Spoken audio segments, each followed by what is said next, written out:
Sim, hoje nós somos invitados do governador para nós ainda nós temos gesprek com ele para nos vai para o que se trata de formação de governo e de caso também para o que se trata de trabalho no parlamento. Para o que se trata de dinheiro que está pendente também, como se acaba maneira sobretudo begroting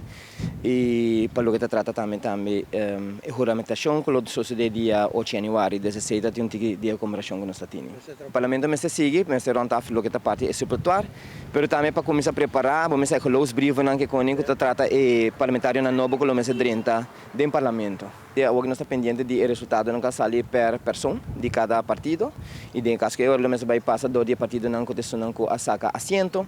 e para agora em caso que refere junto com sua organização lo mesmo começa a trazer para os brivos não para mandar para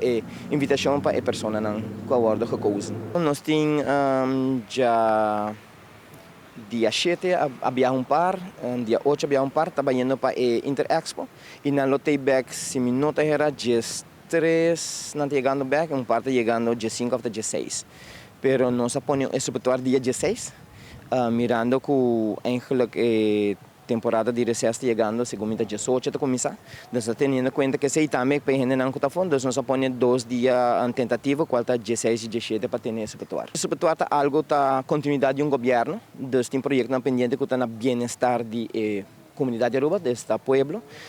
que o mestre sigue. E em caso que ora é outro governo, sim, também o mesmo vai evaluar certo coisa de, por exemplo, o begroting 2025 que nós temos ele eigenlijk wantala para não tratar ainda.